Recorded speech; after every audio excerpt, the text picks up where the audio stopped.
G'day, and welcome to another episode of Perth Property Insider. I'm your host, Jared Mann, and today I'm absolutely like a little kid in the Christmas candy store because I've got one of my all-time favorite authors on the show, Steve McKnight, the author of 0 to 130 Properties in 3.5 years. The book I read when I was 20 years old gave me huge inspiration for my journey.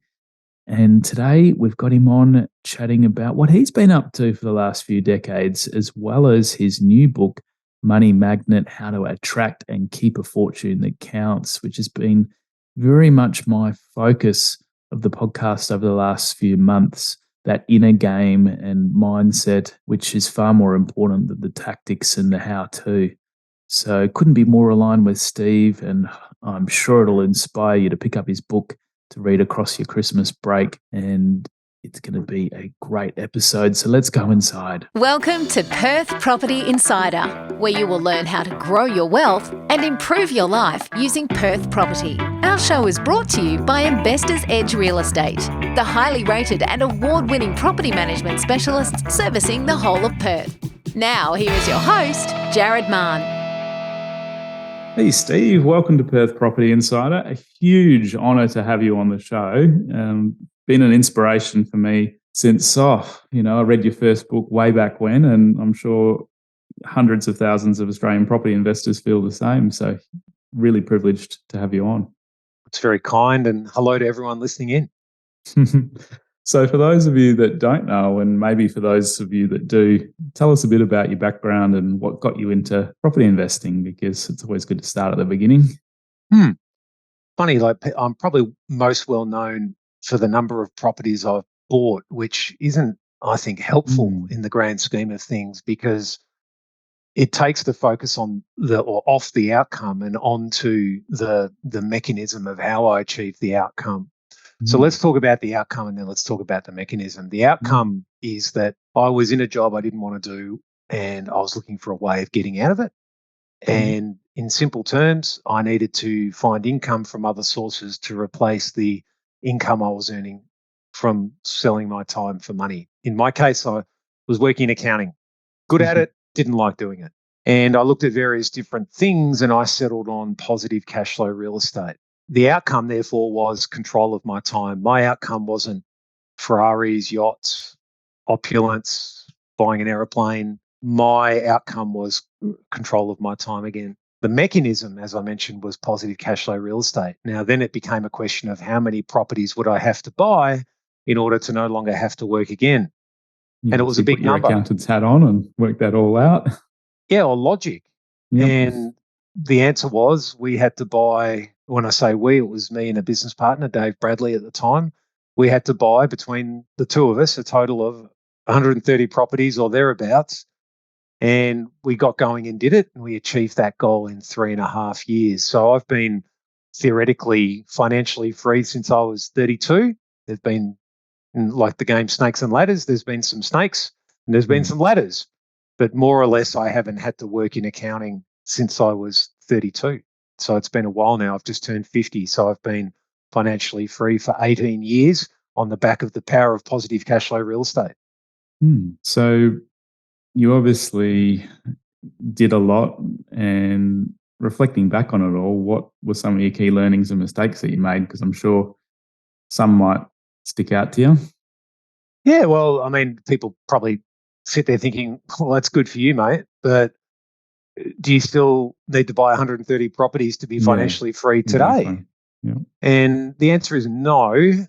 We didn't know any other way of doing it. There was no Steve McKnight out there teaching people. There was no Jared podcast that you could listen into. There were some books that you can read on concepts, but there wasn't the same level of education available to people back when I got started as there is today. Well, even when you wrote your book, I had that and Rich Dad Poor Dad, and they were my two, guiding inspirations, if you will. So yeah, it's hard to find stuff. You'd have to go to the US just to find other authors. So, and a lot of people have said to me that Rich Dad Poor Dad that gave them the idea, but not to 130. The book that I wrote gave them the strategy on how to accomplish that idea. tactics book for that type of positive cash flow investing, wasn't it?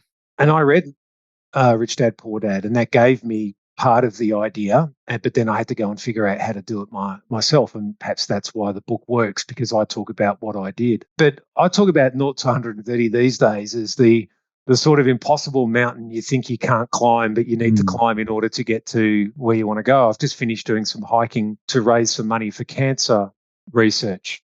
And something very interesting that the hike leader said on it, which I've taken to heart and think it's a great saying, is you don't reach the summit by going downhill. And sometimes I think people try and achieve great goals with an effective walk down a slope. It doesn't work like that. If you want to get up high, you've got to walk the height. And our height was, the mountain was 130 properties.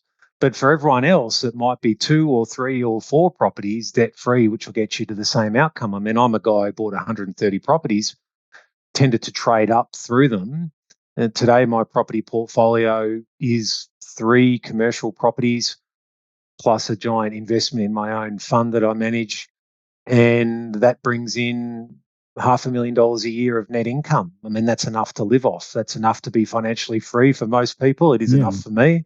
And so you don't need a giant portfolio. In fact, sometimes the more properties you own, the more aggravating it is to manage them all. So well, that's certainly the realization I've come to in property management. You know, we look after 900 odd properties, and when I was originally focusing more on the cash flow end and quantity, and having the barbecue story of I own X number of properties, but nowadays I prefer to have quality over quantity and simplicity.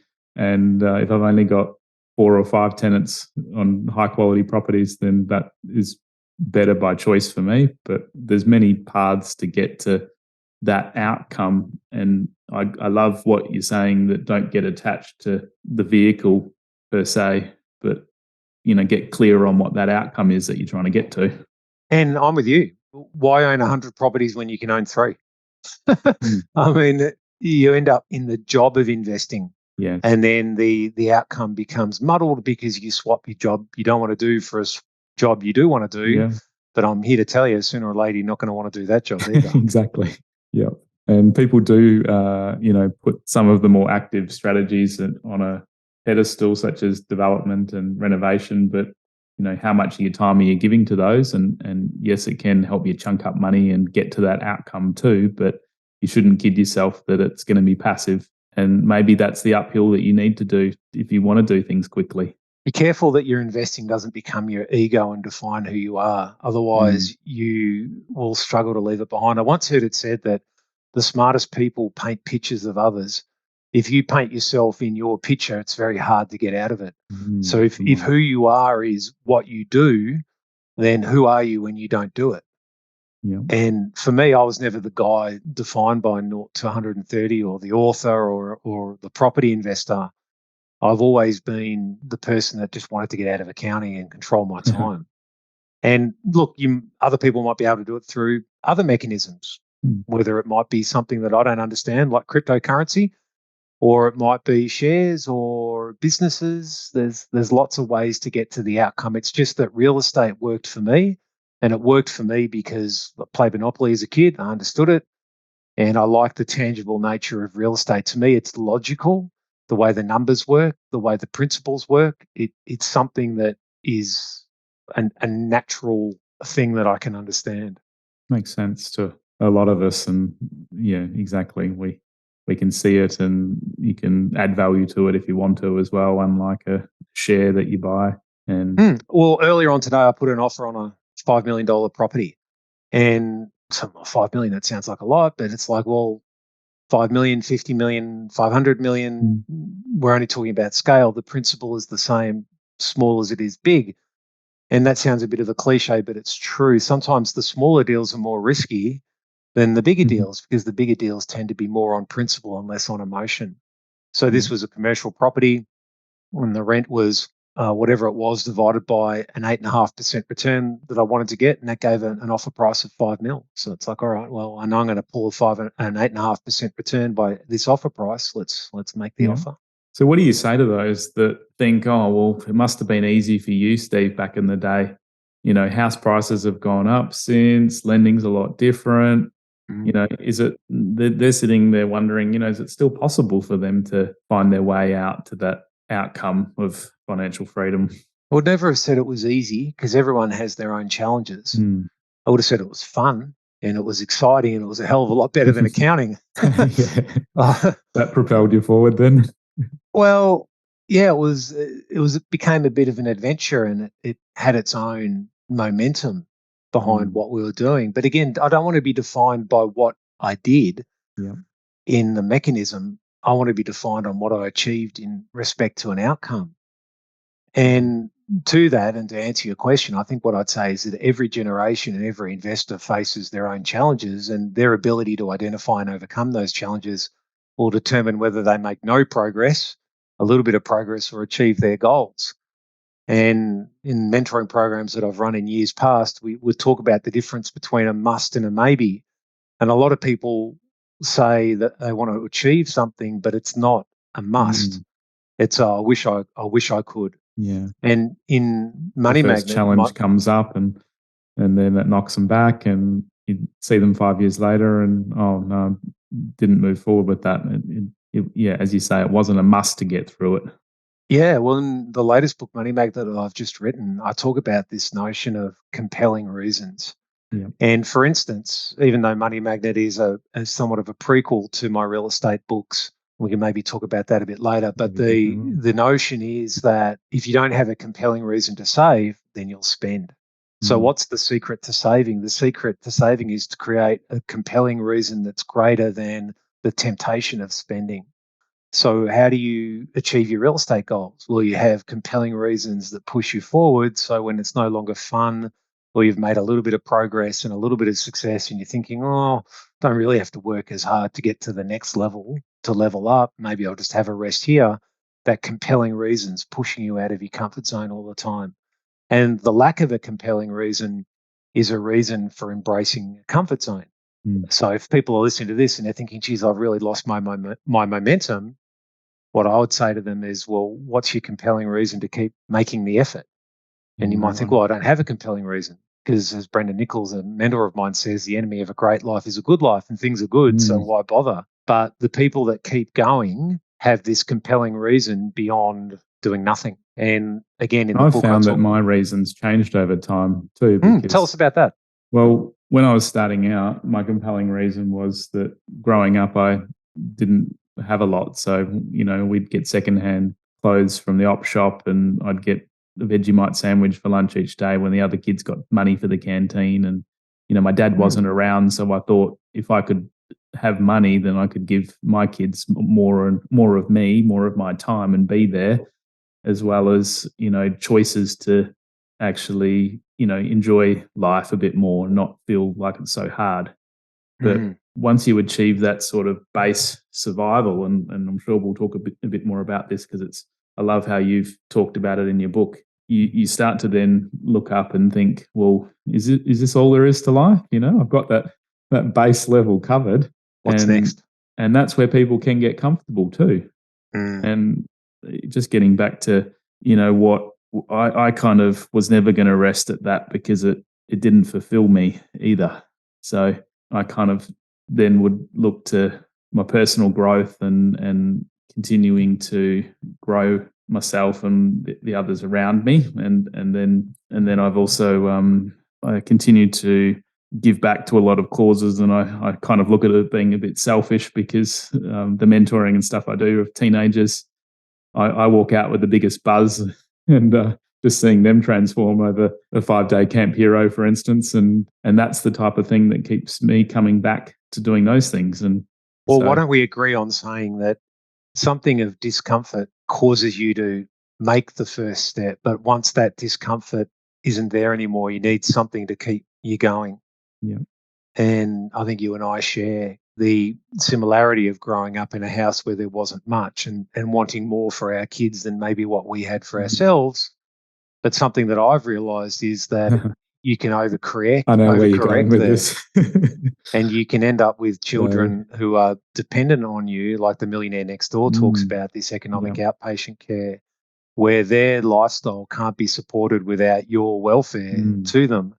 And so you end up with children for life. They never really learn to grow up because they remain dependent on you. Exactly. Yeah, it's really, I'm trying to move into the space of conscious parenting, and I've had various guests on the podcast. We've got an author in Perth that runs this thing called Money School, and she tries to make translating of those principles and values fun and engaging for the next generation. And her concept is, give them the how-to and the right subconscious programming that we all get between the age of 1 to 7, and instead of the wrong programming that many of us have had to go and correct. And yeah, I'm trying to be more of that conscious parent. I've got a 4-year-old, so not repeating the same mistakes that my parents did. I've become a believer that you should give your kids hand-ups, not handouts. Good one. Yeah, I'm going to have to listen back to this. A lot of the gems you're dropping here for us too. So yeah, that's a really good one. I mean, I've only learnt that because, I always thought I'll work hard so my kids don't have to. The flaw in that argument is, well, if your kids don't have to work hard, they'll never appreciate what you give them. And I was just watching Sunrise today, and there was I don't usually watch morning TV.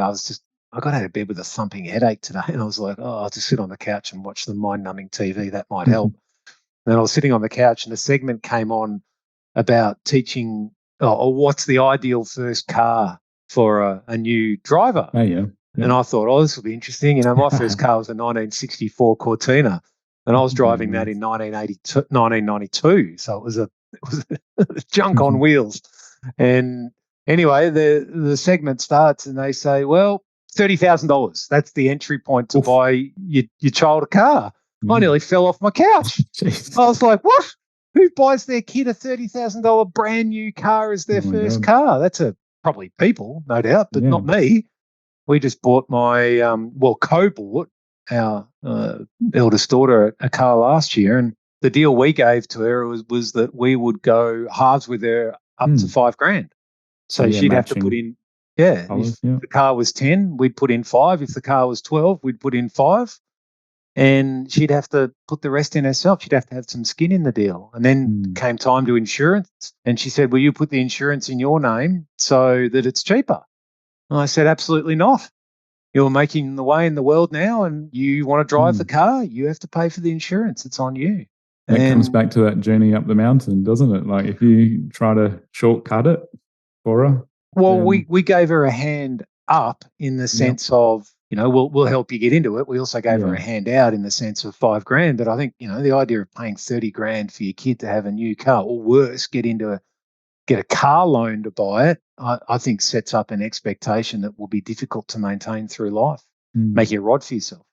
So thinking back to those that might be listening that are starting out, if you were back starting out again and you had more of a longer term focus, like 20 or 30 years to grow your wealth, and you were actually happy in your job and you didn't want to get out of it, what sort of approach do you suggest that people would take these days to grow their wealth?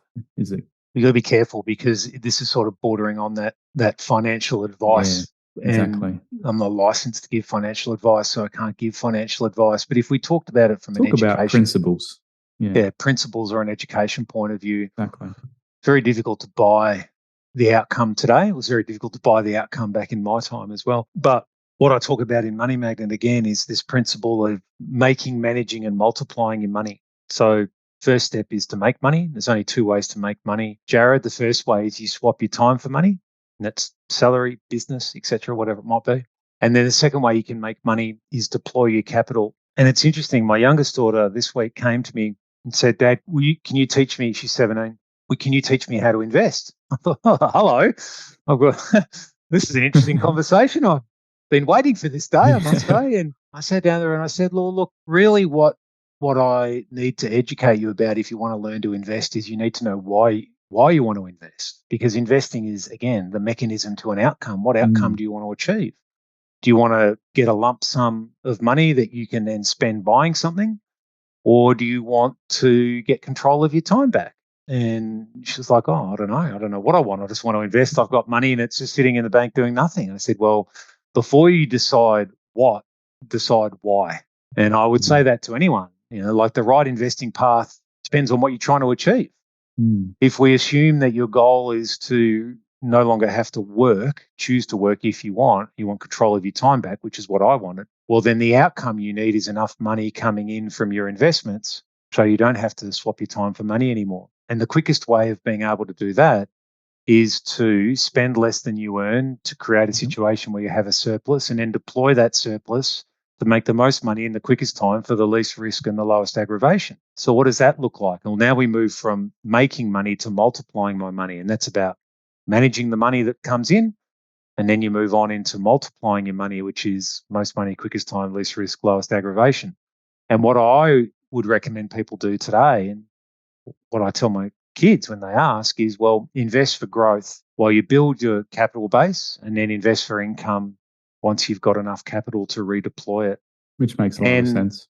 That might take some time. As you said, it might take a couple of decades. You can do it sooner, but the sooner you want to achieve the goal and the bigger the goal is, the harder it is and the harder you have to work. I mean, people think, oh, you basically got financially free in 5 years, Steve. That must have been easy. And it's like, no, just imagine cramming in 30 years of work into 5 years. That's effectively how hard it was. But it was fun. But it was still long hours and 7 days a week and everything else. So is there any strategies to try to achieve that over a shorter time period for those that don't have the time or want to make it sooner? So we've talked about really the what, and we've talked about the why. The how, which is the strategy piece, again, depends on someone's time, money, risk, and skill profile, because we each all have different attributes, or what I call inputs, to derive an output. Someone might say, I hate renovating. Someone might say they love it. Do what comes most naturally to you and don't do what doesn't. There's no point forcing yourself to get an A on a subject you naturally a D at. Get an A on a subject that you're naturally an A at. And again, it doesn't have to be real estate. I mean, real estate was my thing, but it's not the only thing. For some people out there, they would be probably much better off just sticking to their job and managing their money well and putting a bit aside and just let time and trend be their friend. For people that don't want that, they want to get out of the game sooner, well, then you're going to have to find something else you can do to make money. And really, the three things generally are businesses, shares, and real estate. Now, you've got some fringe things like crypto and Lord knows what else out there as well, but they haven't been my thing, so I'm not the expert to talk to you about them. I've heard you talk about over the years that a great approach is to find problems and solve them. And that certainly relates to me when you're trying to do things quicker. Well, this property I put an offer on, this $5 million property, it's a solution. I'm buying my outcome. I'm buying an 8.5% return. The tenant's in place for 3 more years. I'll get 3 years at 8.5%. So what's 3 times 8? 24. 24% of my purchase price will be returned back to me. So that really means that there's 75% of the purchase price at risk if they don't renew. Or another way you look at it is I'm effectively buying the purchase price, buying the property for 75% of its asking price, because it comes with 24% of guaranteed return out of the gate. So there's different ways of looking at things that come with your level of sophistication, but we're not talking about that today. We're talking about, what. And again, what comes with the context of what problem are you trying to solve, or what's your risk tolerance, and what are you capable of doing? And remember that there's, and again, covered in Money Magnet, there's a formula for getting rich. That formula is got 3 ingredients to it. That is capital, the amount of capital you've got to invest, your return, and time. Now, return is a function of risk. And if you want to get bigger returns, normally there's more risk. So how do you get bigger returns without taking more risk? The answer is skill. The more skilled you are at doing something, the more adept you are at identifying risk and mitigating and managing it. But if you don't know what you're doing, well, then you tend to buy something and hope it works out. And hope is not a plan, as I like to say. Well, it definitely makes sense to use the skills that you've gained in your job and try to translate them. And that seems to be what you and Dave did with your investing. And Dave, after Dave and I went our separate ways in 2006, Dave continued on developing land subdivisions and was, by all reports, extremely successful at it. And Dave's one of the smartest people I've ever had the fortune of working with when it comes to money. He was exceptional at being able to understand money, far better than me. And that's why I say to people, sometimes trying to do it on your own is a mistake. You're better off teaming up with people who've got skills that you don't, so you get the best out of each other. Yes, you need to share the profit, but the sum of the parts is greater than the sum of the individuals. Now, coming on to your book, Money Magnet, I've certainly really enjoyed it, and I think there's going to be great reading for people across Christmas. Tell us why you chose to write the book and why now, because it's been a while since you wrote your last one.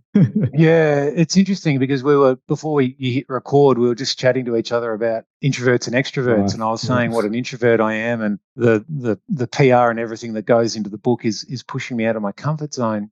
I didn't write the book. Well, why didn't I write the book? I didn't write the book for fame and fortune. I'm giving away all the royalties to projects that benefit the environment. It's a passion I've got. But what I continued to get was more or less like the conversation we're having today, Jared, which is, well, it's great for you. You bought 130 properties back in the day and now you're financially free.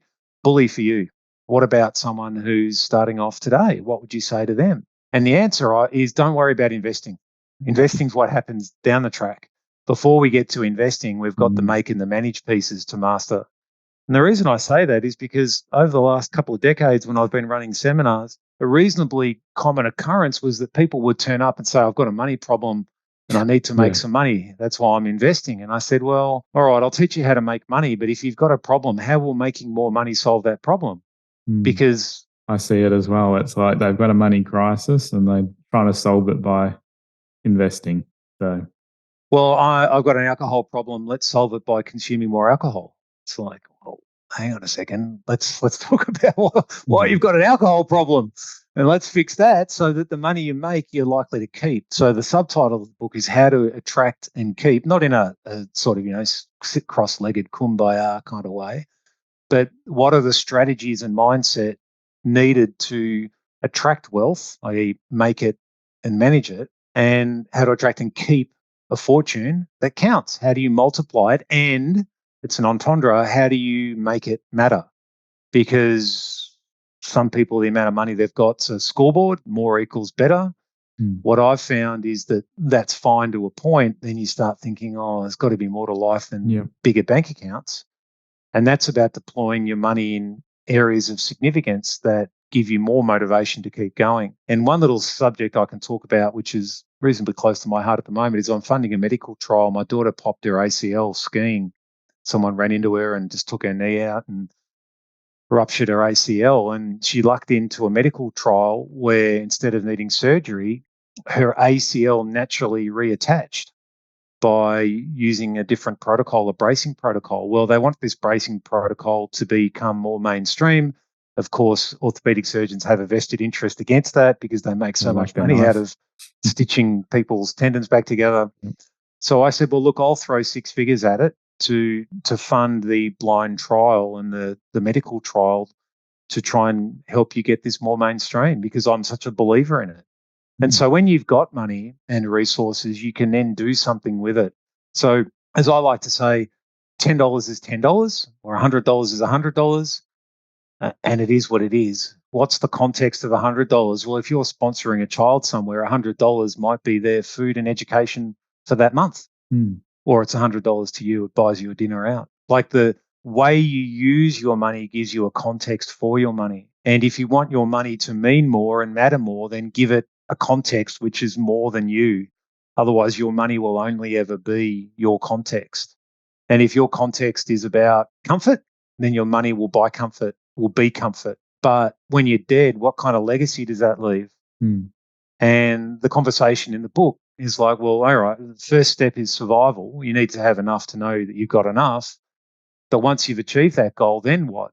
And then it's, well, here's what I'm doing. I'm using my money to create significance and to leave a legacy so that after I'm gone, the world will be a better place for me having been here at all. That's what I would like to do with my money rather than just die and it gets distributed to my beneficiaries and they can't wait for dad to die because they're going to get a lot of money. It's like, well, don't let that be your expectation. Assume you're going to get nothing and anything you get's a bonus. Don't be sitting around waiting for dad to topple off the perch and for mum to topple off the perch and for you to get rich because that's not the goal. And in the book, you also mentioned that you don't have to wait until you have all the money in the world to start doing things that are more significant. Tell us a bit more about that because that struck a chord to me. And even back when I had nothing and the only thing I had was my time, I would go and give that because I didn't have the money. And it really helped me, and it came back around to help my overall journey. And I'd meet people there that were in their 20s or 30s, 30 years older than me, mentoring, that had left it till the end when they, were in that giving back stage. But I didn't want to wait my whole life to start, if that makes sense. Yeah, there's a couple of principles we could talk about here. First of all, is when you're young, you tend to extrapolate your life to be more of the same as you are now. My 30s will be like my 20s, my 40s will be like my 20s, my 50s will be like my 20s, and so forth. Because for some people, they never grow up, and well, it's your context. But it's not how life unfolds, Jared, because what happens is the older you get, your energy levels change, your desires and the things that interest you change, and your health changes. Just naturally does. That's as we get older, our health tends to deteriorate. Our capabilities tend to deteriorate simply biologically as our hormones change. Now, I often say, if you want to be healthier than the average person, you have to be healthier than the average person. You can't be unhealthier than the average person and expect to be healthier than the average person. If you want to be wealthier than the average person, then you need to be better at making, managing, and multiplying your money than the average person, which means that you need to have healthier finances. You can't have unhealthy finances and overachieve. It doesn't work like that. And the principle that you're talking about is this principle of sowing and reaping, which most people have heard of. But the way I put it in the book is that in order to attract more opportunity, first you have to be more attractive. You can't expect generosity if you're not generous. And what comes first, the planting or the harvest? Well, obviously you can't get a harvest if you haven't planted. And so the question we ask ourselves is, what are we sowing and what are we expecting to harvest? If we're sowing scarcity because we're really tight with our money and we're not being generous, but we expect generous opportunities to come our way, then don't be surprised when that doesn't happen. If you expect generosity first, you must be generous. Generosity is the harvest to your generous seed sowing. If you expect your marriage to do well, but you starve the marriage, well, then the marriage will starve. One of the sayings that I'm fond of is, feed what you need to feed and starve what you need to starve. Don't starve what you need to feed and feed what you need to starve. And often people are like, I don't have much, so therefore I'm going to starve what they hope to grow. Well, when you starve something, it won't grow. By its nature, it'll shrink. And that's how people are often with money and generosity and this notion of give back or significance. They're like, I'll do it when I've got more. But in order to get more, you've got to do it. And it's this sort of mind trap that you get into. Once I'm rich, I'll give more money away. Well, you'll never get rich. Or if you do, you'll become so focused on protecting and keeping what you've got that abundant mindset will mean that you end up being cheap. Yeah. And yes, you might have a lot of money ultimately anyway, but you won't draw a sense of satisfaction on it. There's a fantastic children's book. I think it's called Harry and Herbert. Okay. And it's like a little picture cartoon book, and it's about two guys that go fishing in a boat, and they uncover this treasure, and one guy goes, "It's mine," pushes the other guy out of the boat, and then finds himself on an island and is petrified the other guy's going to come and steal his treasure. And he spends his whole life petrified. He's got the treasure, but he spends his life trying to protect the treasure. And the other guy just by gets himself on his island. And that's right. That's exactly right. And this other guy goes on and lives his life and has a family and is none the poorer for missing out on the treasure. And the guy who's on the island is building bigger fortresses to protect the treasure from someone who's not even coming to steal it. Yeah, well, sounds like a good one.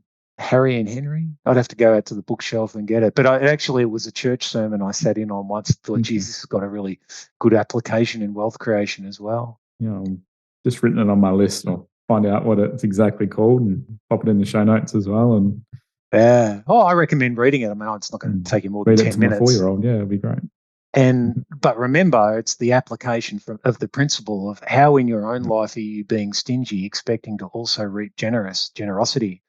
Like, if you expect to find a good deal, on what basis do you expect to find that? Do you just think you're going to find a deal that no one else has found because you're tight with your money? You tend to get run over by the karma bus, not picked up by the karma bus. Excellent. So what else do people sort of expect to learn about in your book? And we've touched on a few things today. I don't want to give away all parts of it and we certainly can't in a short podcast. But well, the elevator pitch is this. I never grew up with someone who taught me about money.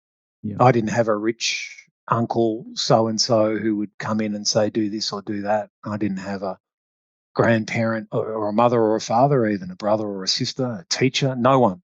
I had to figure this out for myself. And what I wanted to do with this book, and it sort of comes back to the question before, is it's a bit of a legacy piece. I wanted to be able to share with people the things that I've learned about what has worked and what hasn't worked in amassing a fortune that counts. And before you invest, you really need to know these core essential principles so that the money you make, you'll keep, rather than the money that you make slipping through your fingers. And it's a very strategic how-to book. In my opinion, it comes with some exercises to get you to work through, really to get you thinking around how much is enough for you and how you're going to get there. And whereas I'll give you a principle, right? I'm talking about this week in a podcast that I started off doing on my own with a guy called Rowan Wen. And it's this notion that we often teach our kids to save. Yeah? We teach our kids the importance of saving, which is thoroughly wrong. You'd be like, what? What do you mean? You've just told me that, the tooth fairy doesn't have wings. It's like, no, saving's a terrible thing to teach your kids. Wow. Well, tell me more. Well, yeah, tell us.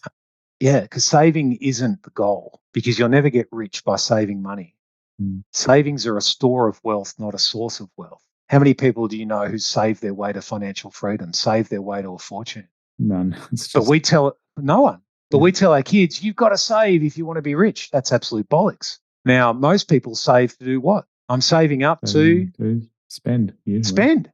Yeah. It's a zero-sum game. Why bother saving? Well, it's better than getting into debt and spending money you don't have. But if you only ever learn or are taught by someone else that you need to save to spend, then you'll never be rich. So the whole notion of teaching our kids to save is fundamentally flawed, because the implicit other thing we're not saying is, hey, you should save up for that. Save up for what? Save up for a holiday, save up for a car, save up to spend. And then we instill in our kids this constant habit of saving to spend, when really what we should be teaching our kids is savings happens when you control your spending. So the skill we should be teaching our kids is controlling spending, and saving will happen. And that way what we end up doing is not teaching our kids to spend via saving. We're teaching our kids to save via controlled spending. Yeah. So it's just a slight shift, but it's a very important shift.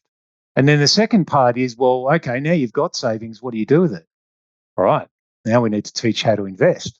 But because so few people know how to invest, it's like at school, you need to study hard. But I've never been taught how to study.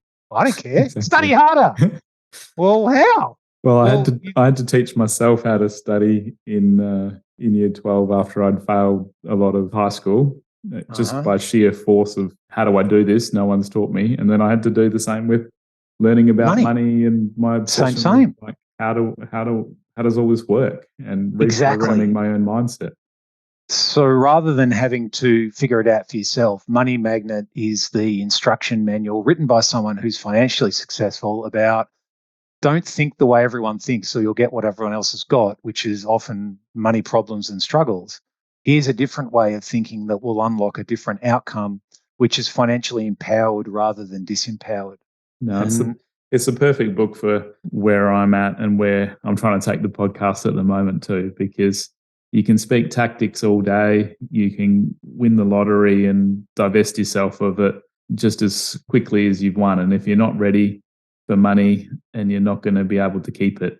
And so I spend more of my time speaking about the mindset and our programming and our capacity for keeping and holding wealth and changing that comfort zone over time to be ready for more. And this book just came up straight when I'm Feature comes when the student's ready. Let me put it this way. Steve, how do we get to Sydney?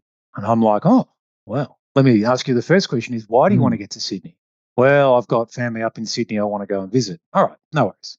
So now you've got a reason. A destination. Do you really want to get there, or is it you'd like to see them? Yeah. Is this a must or?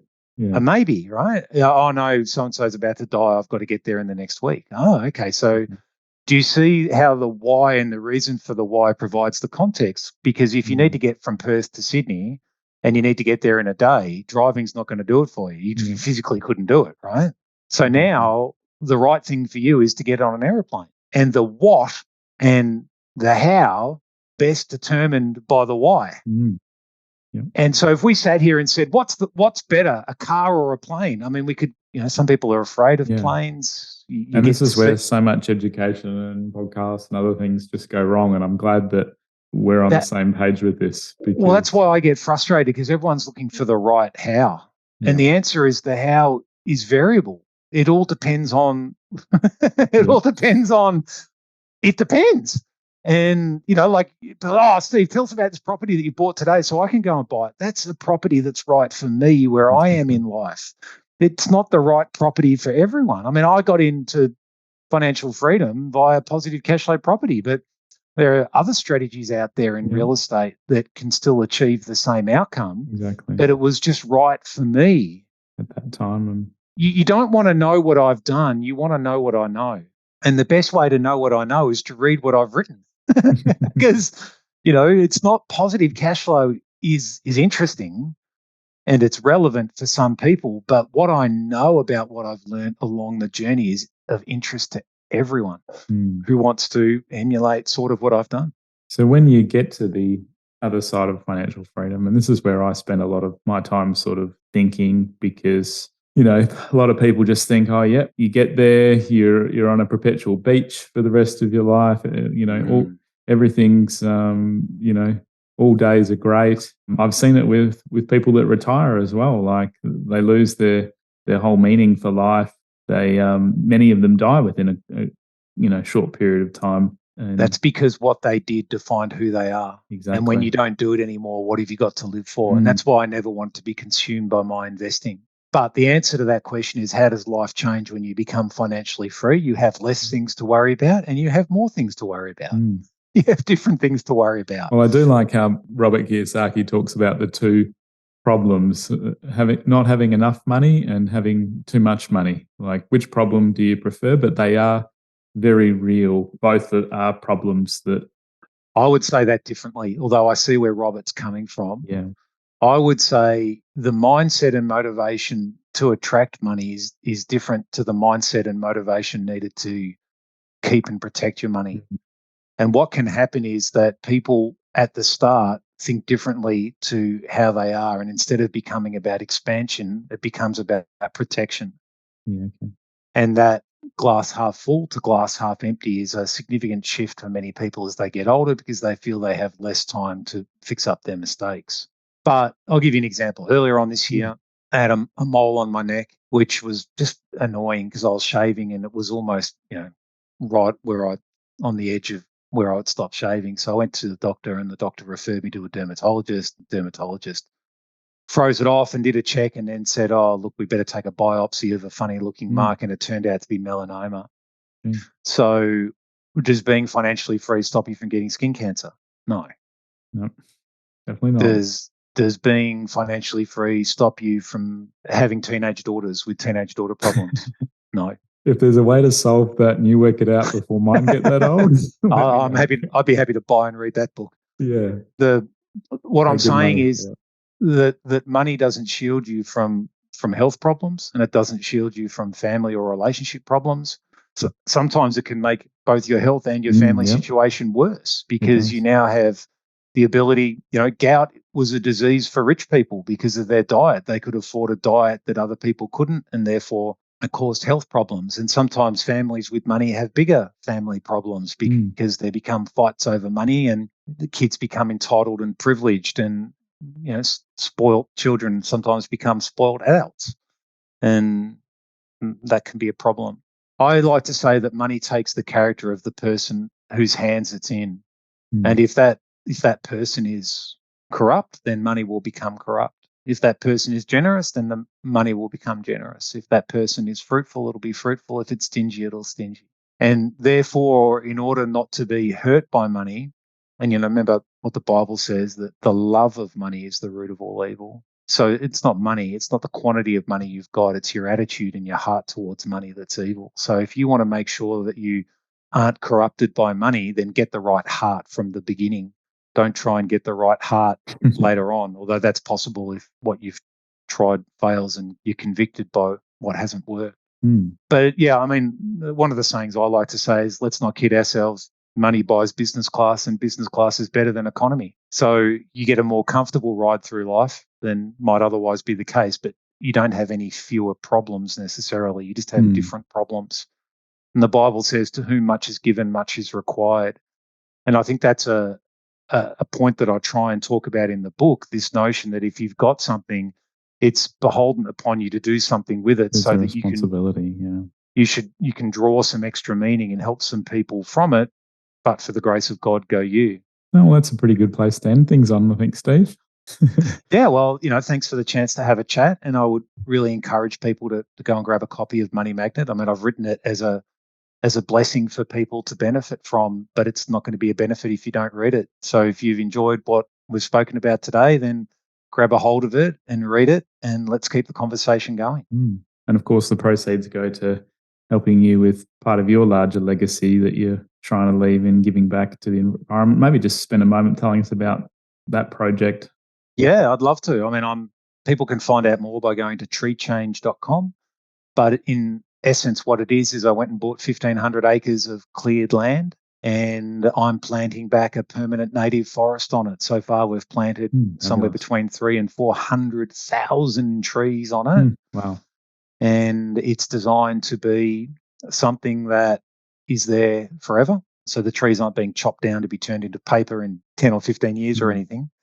And what that's going to do is it's going to hopefully be a legacy piece that is the start of many other projects that I'll be involved in while I've got life and energy left to give. Well, I guess if people also know someone else that might need the book, grab a couple of copies and give one out at Christmas. Good time of year to share it around. Well, that's what I say. The best gift you can give someone is the gift of knowledge, because you're giving a hand up, not a hand out. Often at Christmas time, we end up giving presents that people don't really want, don't really need. And, it becomes a race to how much plastic can we open in a finite period of time. Whereas something like a book, whether it's my book or someone else's book, anything that can get someone thinking can give them what I call an intervention. It can help them bust through the glass ceiling, because you can only achieve what you can achieve with what you've got to a certain level. If you want to go beyond that, and it's what we spoke about earlier, whether it's reading a Kiyosaki book or something I've written or listening to a podcast, it might be, then it'll give you a new idea. And that new idea can then level up your capabilities and potential. And the more you read and the more you know, the more you can level up. And that's exciting. Very exciting. Thank you so much for joining us today, Steve. Been a pleasure. Thank you. Just a reminder that the information discussed in this podcast is general in nature, as we don't know your specific situation. You should always seek professional advice before taking any action. For free market reports on your suburbs of interest and other helpful resources to grow your wealth, make sure you join my property investor update at investorsedge.com.au/join. And finally, make sure you're a member of our Perth Property Investment Facebook group to be part of the conversation with other like-minded investors, get help to your questions, and get a feel for what's going on out there in the market. I'll see you in the group.